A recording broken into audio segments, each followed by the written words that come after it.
სახელითა მამისათა და ძისათა და წმინდისა სულისათა. ამინ.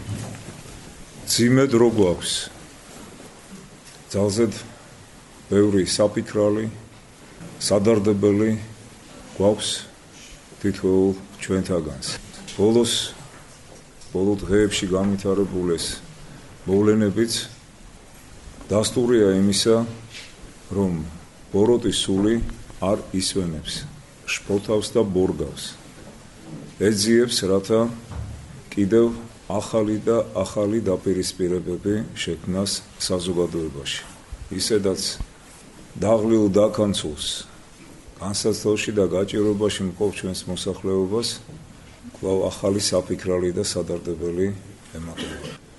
თქვენ ალბათ მოусმინეთ ყველამ იმ ვიდეო, აუდიო ჩანაწერებს, რომელიც ამ ბოლო დღეებში განხორციელდა ნაცისტ დამნაშავეებს შორის, სადაც არის პირდაპირი მოწოდება რევოლუციასთან დაკავშირებით. თუმცა ამას ყველაფერს, რა თქმა უნდა, წინ უძღვის ჩვენი შეცდომები, საზოგადოების შეცდომები. როდესაც ჩვენ ვღებულობთ ისეთ კანონებს, ისეთ გადაწყვეტილებებს, რომლის გამოც ჩვენ ვისჯებით. პირველ რიგში მე მინდა აღვნიშნო ანტიდისკრიმინაციული კანონი, სადაც პირდაპირ არის მითითება მინიშნება იმის შესახებ, რომ ყოველგვარი გადახრა, სოდომ-გომორული გადახრაც კი ეს არის ცხოვრების წესი და ნორმა. სწორედ ამის საფუძველზე შემდეგ გვაქვს ასევე ისეთი დიდი განსაცდელი და პრობლემა, რომელსაც ქვია სკოლებში, ჩვენს სასწავლებლებში შეტანა სოდომიისა, სოდომ-გომორული სწავლებისა. არც მეტი და არც ნაკლები. სტანდარტი, რომელიც მოცემული იყო და რომლის შესახებაც ჩვენ გვქონდა საუბარი, შეივსო და წარემატა იმით, რომ პარლამენტის ბიბლიოთეკის ელექტრონულ საიტზე განთავსებულია მასწავლებელთა დამხმარე სახელმძღვანელოები, 3 სახელმძღვანელო, სადაც პირდაპირ არის მოცემული, თუ როგორ უნდა მოამზადონ მასწავლებლები სოდომიის შესწავლა განათლებაში და შემდეგ როგორ უნდა ასწავლონ ამ მასწავლებლებმა მოსწავლეებს სკოლებში უკვე ეს უკიდურესი გარყვნილება. ჩვენ ხელთ გვაქვს ამუნარიდები ამ მრავალგვერდიანი ეგრეთ წოდებული სახელმძღვანელოებიდან, ვისაც სურვილი გექნებათ, ბევრი რომ არ იწვალოთ იქ ელექტრონულ საიტზე შესვლით და ამ 500 გვერდიანი წიგნების წაკითხვით, ამ ამუნარიდებს მოგაწოდებთ ნებისმიერ მსურველს. და თქვენ ნახავთ იქ, თუ როგორ მიმდინარეობს სწავლება იმის შესახებ, რომ ბიოლოგიური სქესი ადამიანმა როგორ შეცვალოს სხვა სქესით. ანუ თუ არის ის კაცად დაბადებული, როგორ უნდა გახდეს ქალი, როგორ უნდა მოიძიოს მან ის ჩვევები, რომელიც თურმე მასში არსებობს ბავშვობიდან, იმიტომ რომ მე-3-4 კლასებზე ეს გათვლილი ჯერ პირველ რიგში ეს სახელმძღვანელო და შემდეგ მე-5-6 კლასებზე და როგორ ნელ-ნელა მივიდეს იმ დასკვნამდე, რომ ჯობია, რომ თქვა თუ არის კაცი, გახდეს ქალი. თან წახალისებაც ხელფასებრივი, შემდეგ სამსახურებრივი თვალსაზრისით იქნება უფრო მეტი. თუ კი ის ასეთ ნაბიჯებს გადადგავს. აი ეს ყველაფერი არის ამ 3 სახელმძღვანელოში გადმოცემული. ეხლა ამბობენ, რომ თითქოს ამოიღებენ ამას ყველაფერს. ანუ სატყუარას უგდებენ მათ, ვინც მოტყუდება. ეს განათლების სამინისტროში მოკალათებული ეს სექტანტები, რაღაც პატარა ბუდე, ჯგუფი, რომელსაც უნდა გადაგვარება ჩვენი ერის. თუ კი ამას ამოიღებენ, თუ კი ოჯახის შესახებ სწორ სწავლებას დადებენ, თუ კი ეთიკის შესახებ ნორმალურად ისაუბრებენ, თუ კი არ განიხილავენ ყველა რელიგიას ერთ სიბრტყეში, მაშინ აზრი ეკარგება საერთოდ ამ საგნის სწავლებას. ისტორია, გეოგრაფია, ბიოლოგია, ეთიკა, ეს ხო ყველაფერი ისწავლება ისედაც სკოლებში. რაღაც საჭიროა ეს ახალი საგანი. მაგრამ აქ დასავლეთი, კერძოდ კი ამერიკის საელჩო მკაცრ შენიშვნას და სასჯელს მიცემს მავანთ და მავანთ. რადგანაც ერთ-ერთი სახელმძღვანელო პირდაპირ წერია, რომ არის ამერიკის საელჩოს დახმარებით და ამერიკელი ხალხის დახმარებით მიერ მომზადებული და შექმნილი. და აი გავაერთიანებ ამ საკითხს და ვიტყვი, რომ ამერიკის ელჩი გამოდის ეხლა გუშინ თუ გუშინ წინ გაკეთდა ეს განცხადება და ამბობს, რომ მან ვერაფერი დაინახა ისეთი, რომელიც საბრალდებო დასკვნას აღძრავს და ბრალდებას აუყენებს ნაცის დამნაშავეებს აი ავადსახსენებელ დიალოგთან დაკავშირებით. რომ თურმე საეჭვოა ის წყარო, რომელიც ამის შესახებ საუბრობს. ამ დროს თვითონ ისინი ეს ბანდიტები ამბობენ, რომ ჩვენ ვიყავით, ჩვენ ვლაპარაკობდით. მარტო ამერიკის ელჩმა ვერ გაიგო ეს. დანარჩენი მთელმა საქართველომ და მთელმა მსოფლიომ გაიგო, რომ ისინი იყვნენ. თვითონ აღიარებენ ამას. აი სად მიდის ამათი სიცრუე და ტყუილი. ამიტომ არ გვჯერა ჩვენი ხალხის, რომელიც მათ აი ესე ბრმად ემუნებიან. ზოგიერთი ამბობს, ზოგიერთმა მღვდელმა ისიც განაცხადა, ნახეთ ინტერნეტით, რომ თურმე ჩვენს სულისკვეთებას არ იზიარებს. მე მაინტერესებს მისი სულისკვეთება რაში მდგომარეობს. ის რომ ჩვენ გარყვნილებას ხელს უშლით, რომ შევიდეს სკოლებში, ის რომ ჩვენ დემონური დღესასწაულის, ეგრეთ წოდებული დღესასწაულის ჰელოვინის აღნიშვნას ხელს უშლით სკოლებში.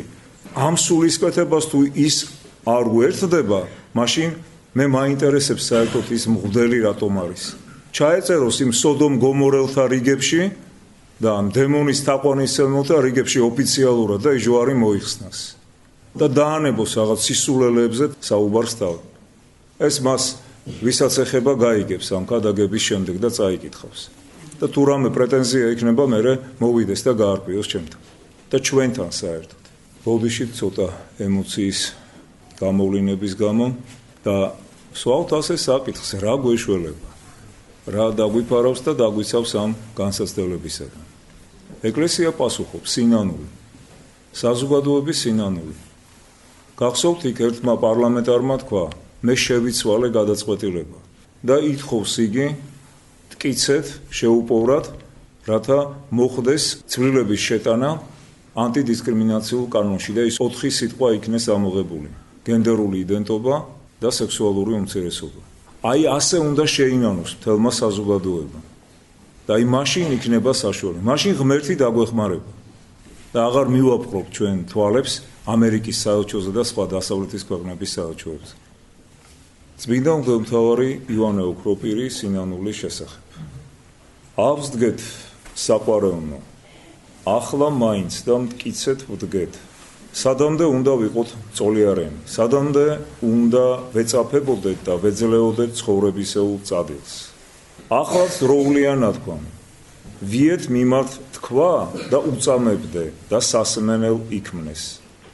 ყველას დაეხშო სმენა სათნოების სასწავლებლად და ამიტომაც აღივსნენ ისინი მრავალი მანკიერები, როგორც დამარცხებულ მეომართა შორის ჩანან, დახოცილნით და დაჭრილნით ჩვენც ასეთივე სანახაობას ვიხილავდით ეკლესიაში, სულთა გაშიშვლება რომ შეიძლებოდეს. ამიტომაც მოგიწოდებთ და გთხოვთ, გაუწოდოთ ხელნი ურთიერთს და აღსდგეთ, რადგან მეც დაჭრილთა რიცხვს ვეკუთვნი და ექიმი მჭირდება. სასოს ნუ წარიკვეთ. მართალია გააქვთ მძიმე ჭრილობები, მაგრამ არა მოურჩენელი. უკურნალი ისეთი გვყავს, ოღონ ჩვენ შევიგრძნოთ იარები, თუნდაც უკიდურესად საშიშნი და ის უამრავ გზას გვიჩვენებს გადასარჩენად. თუ დაუტევებ მოყვასის მიმართ მრისხანებას, შენც მიგეტევება ცოდვები. რამე თუ უკეთ მიუტევნეთ თქვენ კაცთა შეცოდებანი მათნი, მოგიტევნეს თქვენსა, მამამან თქვენმან, ზეცათამან, ამბობს უფალი. თუ მოწყალებას გაიღებ, მაშინაც მიგეტევება ცოდვები. ცოდვანი შენი მოწყალებითა იხსნენ, ამბობს წინასწარ მეტყველი. თუ გულმოდგინე დილოცებ, სათხოვარს მიიღებ, რასაც ადასტურებს ქვრივი, რომელმაც დაჟინებული თხოვნით, გული მოულბოს სასტიკ მსაჯულს, რათა გამოეჩინა მოწყალება. თუ საკუთარ თავს განიკითხავთ ცოდვათათვის, ნუგეში მოგეცემა. იტყოდე შენ უსჯულოებათა შენთა პირველად რაითა განმართლდე. თუ შენს შეცოდებებზე დაიწყებ წუხილს, ესეც სასიკეთო მკურნალობა წაგადგება. გზანი მისნი ვიხილენდან გამკურნე იგი ამბობს უფალი. თუ დიდსულოვნად დაითმენ თავს დატეხილ უბედურებას, ყველაფერს ეშველება. დიდარსაც უთხრა ა ブラ ამმა, ლაზარემ მიიღო ბოროტი და აწესერა აქა ესე ნუგეშინის ზემულ არს. თუ ქვრივის მიმართ გამოიჩენ მოწყალებას, ცოდვათაგან განიწმინდები. უსაჯეთ ობოლსა და განამართლეთ ქვრივი და მოვედით და შევითქმნეთ იტყვის უფალი და უკვე თუ იყვნენ ცოდვანი თქვენი, ვითარცა ღებილნი, ვითარცა თოვლი განვასპეტაკნო, ხოლო უკვე თუ იყვნენ ვითარცა ძოწეულნი, მეწამულნი, ვითარცა მატყლი განვასპეტაკნო. ღმერთი ჭრილობების კვალსაც კი არ დაგდო. თუნდაც ბოროტების ისეთ ორმოში ჩავცვიდეთ, როგორშიც ჩავარდა მამის ქონების გამფლანგველი და ღორების საკვების მჭამელი ძე, მაშინაც აუცილებლად გადავრჩებით თუ შევინანებთ. 1000 ტალანტიც რომ გვემართოს უფლის, თუ მას შეურდებით და წყენას არ გავიხსენებთ, ყოველივე გვეპატიება. თუნდაც ვცდებოდეთ, როგორც გზააბნეული ცხოვარი, უფალს მაშინაც ძალუთ ჩვენი შველა. ოღონდ საყვარელნო, ეს ჩვენ უნდა გვინდოდეს. ღმერთი კი კაცთმოყვარია, მისთვის საკმარისი იყო ისიც, რომ მოვალე, რომელსაც 1000 ტალანტი ემართა, შეურდა. მამისეულიავლადიდების გამნიავებელი დაბრუნდა. გზააბნეულმა ცხვარმა კი გადარჩენა მოისურვა. ამიტომაც წარმოვიდგინოთ უფლის კაცთმოყვარება.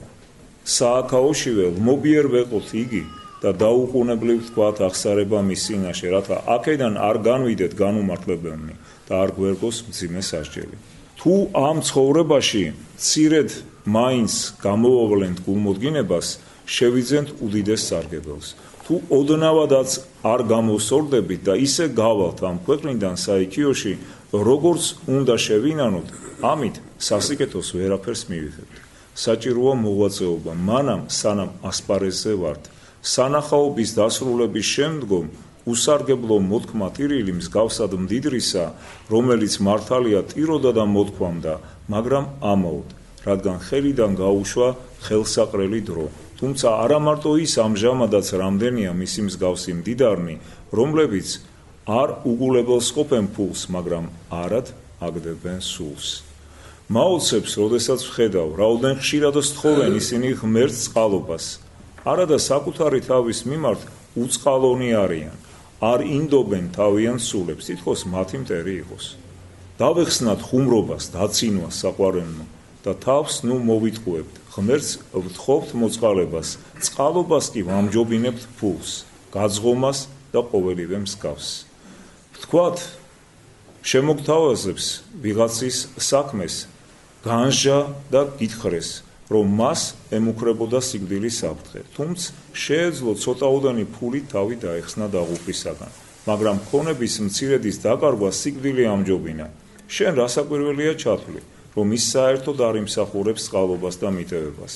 ასე განსაჯე საკუთარი თავიც, რადგან ჩვენც იმავეს ვაკეთებთ, უგულებელს ყოფთ საკუთარ ცხონებას და უფრთხილდებით ფულს, როგორ შეძლებ მოწყალება გამოსთხოვო ღმერთს, როდესაც თავს დაუნდობლად ექცევი და სულს ფული ირჩევნია. ასე რომ სინანული არის გადარჩენის, ცხონების გზა და სინანული მარად მუდამ თან უნდა ახდეს ქრისტიანი ადამიანის ცხოვრებას.